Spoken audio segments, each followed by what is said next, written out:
Hey everyone, before I get started, I just want to remind you that if you like my content, hit that like button, subscribe to my channel, and then join the Militia Man and Crew Patreon community by clicking the link in the caption. Hey, good evening everybody. Today is going to be a good day. We went through a lot of different things in the last few days, but today, interestingly enough, we're just going to go through some stuff and back up. An article that came out recently is Al-Sudani directs to simplify all banking procedures and prepare a list of facilities within a week. So he's kind of giving you an idea that, this was on the 15th, so it's been a couple of days, that he's going to do something within a specific time frame or a generalized time frame. And so what is it? It's going to be facilities within the banking, the procedures. They're going to be doing something soon. Basically, it says Iraq Prime Minister Al-Sudani directed to simplify all banking procedures and prepare a proposed list of facilities to be presented within a week. Great. So obviously he's motivated to be doing something. It says within the framework of his follow-up to the plan to implement financial and administrative reforms in the financial and banking sectors. So that sounds like it's pretty heavy. It's obviously having to deal with the administrative and banking sectors. So it's pretty good. So then it goes on to say that he chaired Sunday evening, I guess it was, a meeting that concluded with the governor of the central bank. So Al-Sudani and the prime minister got together and had a meeting, so which is really good. They talked about procedures and mechanisms to achieve the banking reforms that they've been discussing for a long period of time. Basically, they're talking about the basic steps of financial and economic reform, and which the government adopts to the executive approach. So the executive approach sounds like it's to the top, right? We all think so. The financial reform is not just a slogan, so it's not just words. The terms and procedures, they're going to basically do these without hesitation. They're looking at implementing without hesitation. And they reiterate again that they should be able to present this within the next week. So we're going to have to watch and see how this goes as we go into this week, because this week's already got started. Basically, what else? They're going to overcome approved traditional contexts. I'm not sure exactly what they mean by that, but they're basically going to do things, I think, for everybody to get the procedures, mechanisms to go. So let's see how that goes. The Kurdistan government announces the adoption of the Iraqi dinar instead of the dollar in customs duties. Well, that's a pretty powerful statement, because what are they doing? They're going to detach from the US dollar in the customs duties, and they're going to be using the Iraqi dinar. It says the Kurdistan regional government announced on Monday the adoption of the Iraqi dinar in customs duties instead of the US dollar. So it doesn't say exactly what day they're going to start that process, but it does imply that they're going to do it. It says that the Kurdistan Regional Council of Ministers decided in accordance with the document to adopt the Iraqi dinar at all border crossings to receive customs duties. And it says that all ministries are obligated to implement the decision, and in the event of violation, legal measures will be taken. So pretty powerful information. So they're going to talk about, you're going to go from the Iraqi dinar away from the dollar. So if you don't go away from the dollar, you're going to have some legal measures taken. So we'll see how it goes. I think it's pretty powerful. Here another one is that the parliamentary hosting of the governor of the Central Bank of Iraq regarding the dollar exchange rate. Okay, so he's going to be asked about certain things, and we're going to see if Wally's going to join us. You guys, hold on a minute here. He's just fired up. He says in the coming days, the governor of the Central Bank of Iraq will be hosted by the Parliamentary Finance Committee. The committee will host this week the governor of the central bank, so I'm assuming that's in the next day. Could be tomorrow. We'll see how that goes. It says the general directors of the bank to find out the reasons for the rise and fall of the dollar exchange rate in the parallel market. Well, I'm really not sure why they keep doing this, because the parallel market's an illegal market. It's one of those things that can go away in a snap of a finger, or a snap of an exchange rate, in my view anyway. We'll see how this goes, because the parallel market has political issues. It's got many different issues that are involved. You got militias, you have politicians, you have corrupt individuals, you have all kinds of people that are involved in the parallel market, and they basically will look at you and say, well, we're making too much money off of this, and so we're not going to get rid of it. And so that's been sort of the blowback. But basically they're going to say that we're going to host them again, and to talk about the economic crisis, the rise and fall of the dollar, and the agreements the banks signed with the U.S. Federal Reserve and the World Bank. So obviously, when they signed agreements with the U.S. Federal Reserve and the World Bank, I'm going to go with those guys, because the parallel market is not them. Think about it. You got an illegal market, it's a parallel market, it's a black market, and are you going to go with the Federal Reserve and the World Bank? Think about it. Who's holding Iraq's money in the U.S. Treasury, right? We're probably going to find out that we're going to talk a little bit about that too later, because I think people that have talked about the BRICS have given too much credibility to that. It's just not there yet. Will it happen in the future? We'll see, but let's just play it by ear, okay? Because that's not my expertise, but I'll be honest with you. I think the United States of America and what's going on in the world, we're a foundation, we're a beacon, and we're going to see things through in a good manner. It says here, this one is the Prime Minister's advisor explains why Iraq needs a sovereign wealth fund. Well, sovereign wealth funds, as you know, if you go look around the country, look around the world, and you can see that they are and can be very successful to help the people of the world, and specifically in their countries. So we're going to see that we have a financial advisor, the economic advisor, Mohammed Mahazar Saleh, explained why Iraq needs a wealth fund, and basically it is all about managing their material wealth, and then diversification of all of its outputs, the surpluses that they're going to have with their national economy. They're going to have a lot of income coming in through the borders, oil, gas, tourism, yada yada. We all know that. So when they get this set up, it's just going to be a boon for Iraq, which is going to be really a good thing for all of the citizens.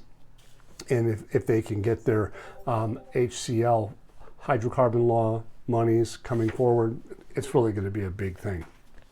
So we're going to see the next one is that withdrawing the dollar from the ATM machine stopped by the decision of the central bank. It's out of Erbil. It says that a number of Erbil residents were surprised on Saturday by the stopping of the ATMs, which were designated for withdrawing U.S. dollars. Okay, so basically what they're saying here is that the central bank's been committed, based off a decision that was issued like 3 or 4 months ago, which prevents, I should say, banks from granting dollars via ATM machines, and they have observed other commitments from other banks. And there are banks that still issue dollars via ATM machines, but they're subject to stop at any time. So obviously the motivation here is for people to let's get to the banks, because if we can't get those dollars, if that's what we need, we're going to need to get that taken care of, because we all know that by the end of the year, there are going to be no transfers of US dollars in 2024. Does that mean that we're waiting for that? It doesn't mean that we're waiting for that. It just means that everybody's on notice. And usually when you pull a chair out from under the table, everybody starts to get antsy. So we're going to see how it goes. So let's see. The Parliamentary Finance Committee stresses that the necessity of developing packages to control the dollar and exchange rates. The Finance Committee isn't the tell-all, but they do talk. They are boisterous. They do talk about things. Of course, they should.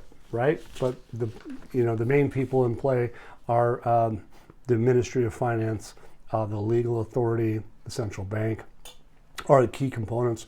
But there again, hey, the Parliamentary Finance Committee basically has stated today that they stress that the importance of following up on measures related to the economic affairs and automating taxes, as they are the basis for money and the economy, and in addition, creating a practical and realistic study by the committee for implementation of this role, as well as the mechanisms of dealing with monetary policy. So basically, they want to maintain financial and banking stability, and the mechanisms that they're going to be using to deal with the monetary policy are at hand. Basically, they stress that the importance of activating the private sector and inviting investors and merchants to listen to relevant opinions and proposals. So if they're talking about activating the private sector, it has to have your attention, because that's what this is all about. Inviting investors, making sure the investors are happy. It's great. The Finance Committee listened to the reports by the subcommittee, but one of the things that they know are challenges that are facing their monetary policy, which is controlling the exchange rate, in addition to issues of granting loans in the housing initiative. So look, we all know that at this stage of the game, the citizens are going to have some money in their pocket. They're going to have that hydrocarbon law, and they're going to want to do loans.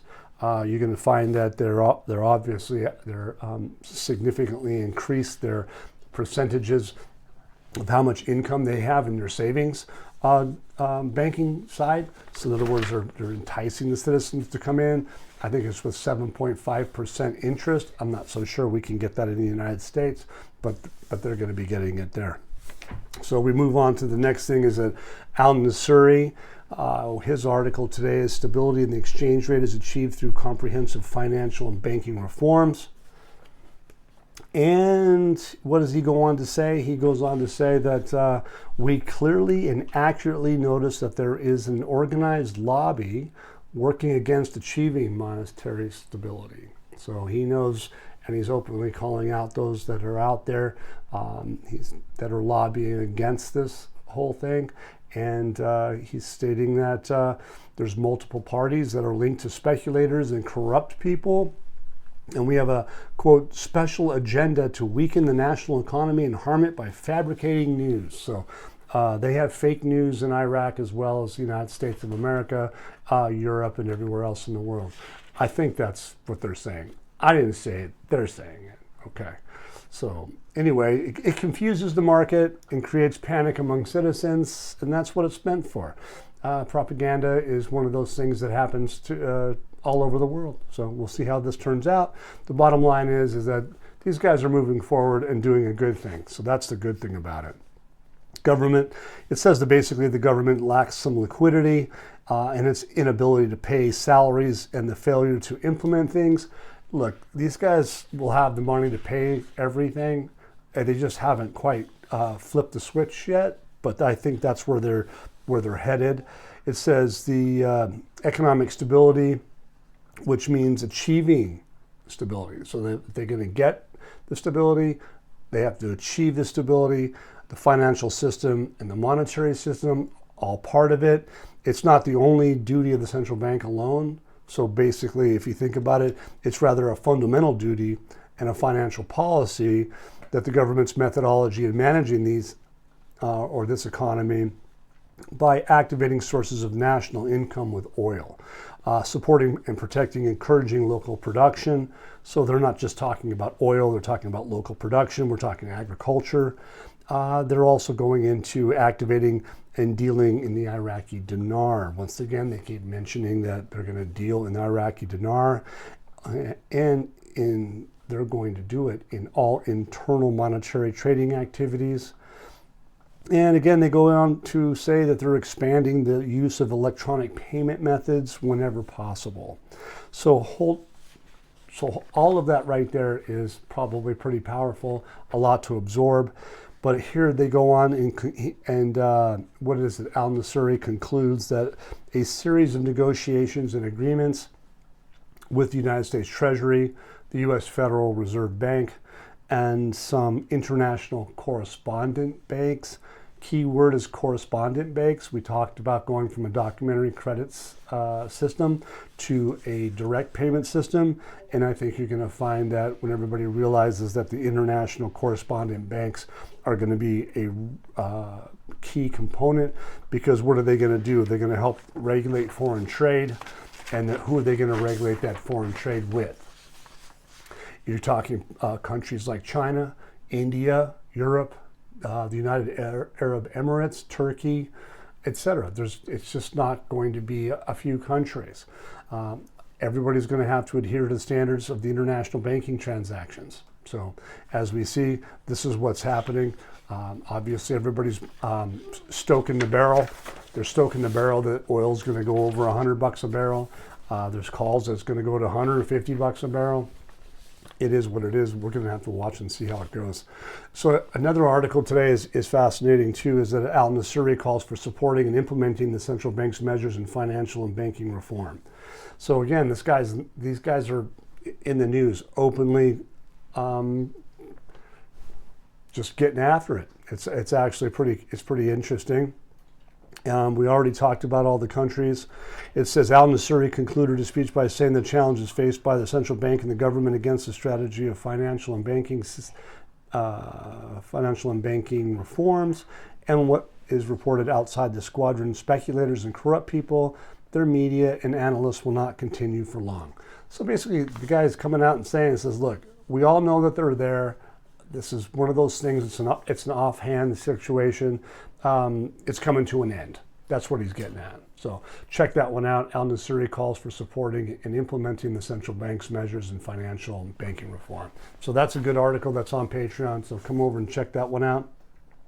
And here's another article that's really kind of fascinating, is because it says is Iraq able to join BRICS group question?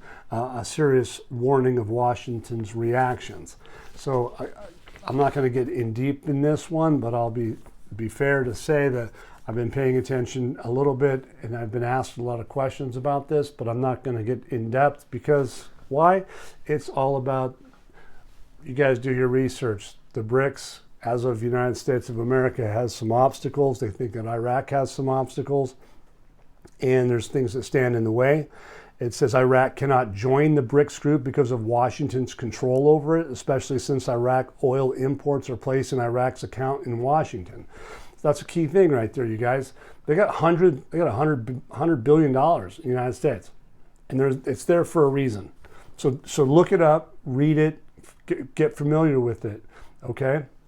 It says the United States of America has a lot of proofs on the Iraq's government's complacence in the continuation of money laundering, terrorist financing, and dollar smuggling in favor of countries and armed groups punished by the United States Treasury.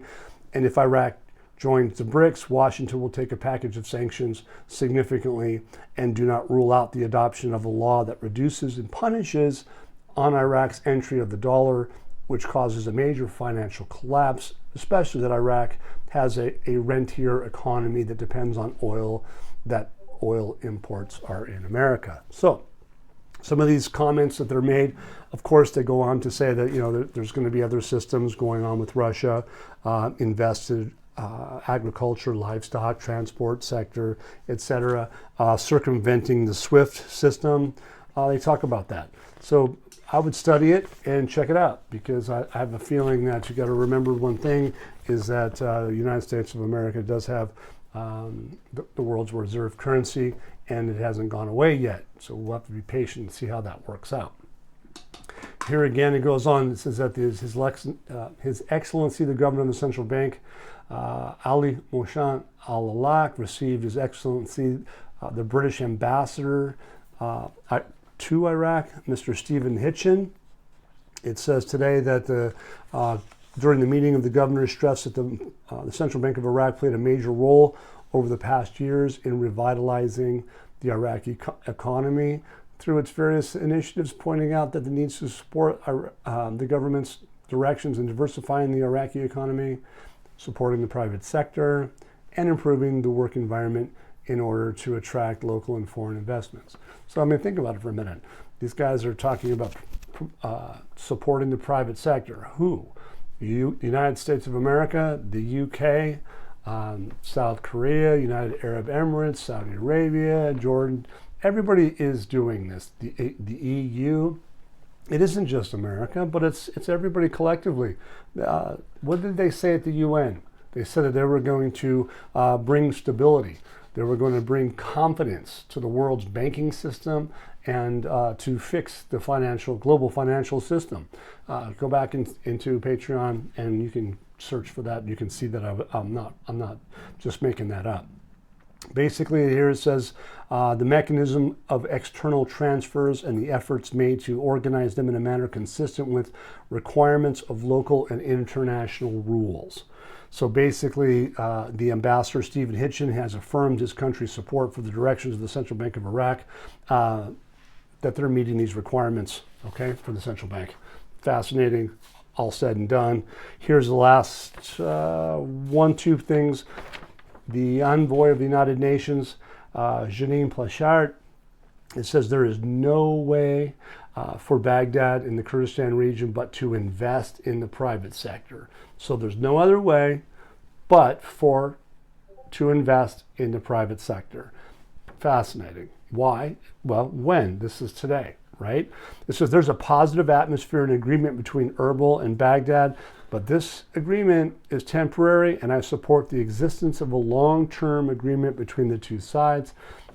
So she just goes on and says that, look, there's only one way to do this, and that's go to the private sector. I disagree with her. And then the last thing is that there was an article by Al-Khatimi. The decision to increase the interest rate will activate the banking system inside Iraq. Okay, I talked about that. I think it's 7.5% on their savings accounts. So it's going to draw in that money from the locals and get them into the banking system, and they're going to move forward. So here you have that decision to raise the interest rate for savings is phenomenal. So anyway, everybody, thank you for being here with me tonight. And sorry for being so long-winded, but it's been a great day. And if you'd like to, for the new folks, hit the like button, hit the subscribe, and I appreciate all that you do. We have the Venmo, we have the PayPal, and Zelle. If you guys like to keep this content going, because we do not do advertising during this whole segment. It's just part of the process. And thank you so much for being with us. I really do appreciate all that you guys do in support of us. Thanks. Once again, guys, don't forget to hit that like button if you like this content, subscribe to the channel, or join us at the Militia Man and Crew Patreon community for even more exclusive content. You can also donate to this channel by hitting the links in the banner to help keep this page up and running. Your generous support is greatly appreciated, as always. Much, much appreciated. Thank you so much and have a great day.